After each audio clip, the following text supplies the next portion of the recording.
I thank you, Mr. Chairman, and I thank all of our witnesses for being here. General Ellison, it's good to see you again. I appreciate the work that we've done together on fighting the scourge of human trafficking and especially online sex trafficking. So Absolutely. I appreciate your continued efforts on that. Mr. Copeland, under SEC Chair Gensler's leadership, the number of environmental and social shareholder proposals has increased dramatically.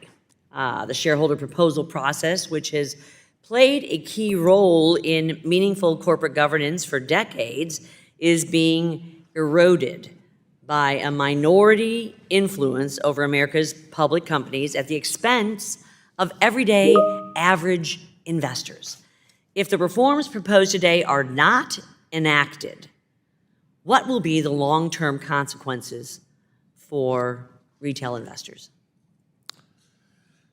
They're going to get a weaker return. So, right, I mean, there's two big problems here, as I see it. One, you're going to hurt the returns for the average investor. It makes it more difficult for companies to run their business when you convert them into political platforms. The SEC long understood this. I mean, I argue in my written testimony that the 14A shareholder proposal process is legally dubious to begin with based on what Congress has authorized the Commission to do and based on the presumptive state law, which is not a race to the bottom, as Representative Sherman said. It's a race to the top, as Chief Judge Winter argued in his seminal 1977 article. I clerked for him, and it's the most important corporate law article of the last 50 years.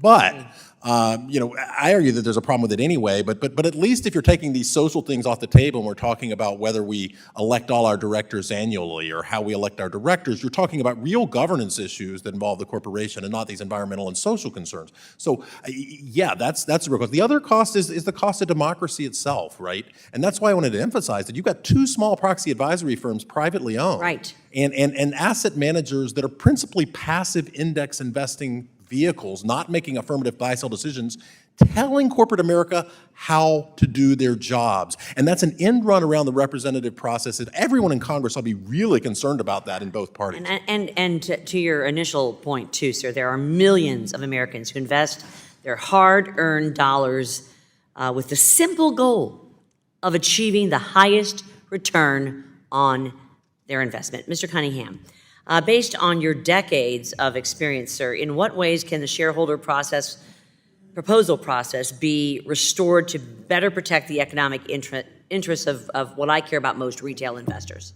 I'll thank you for the opportunity to make some suggestions. I think many of the bills that you're considering would do so. I think we need to eliminate or filter out the special interest groups from hijacking the shareholder proposal process. And as Mr. Copeland just said, it's been a very useful mechanism through which to improve fundamental governance practices in the country for 30 or 40 years. And that is the real legitimate and genuine purpose, to respect state law prerogatives in that space. So any rulemaking that you can do or that the SEC could do to return it to focus on the corporation's interest, the shareholder's interest, and to filter out the special interest infiltration would be very useful. And their fiduciary responsibilities.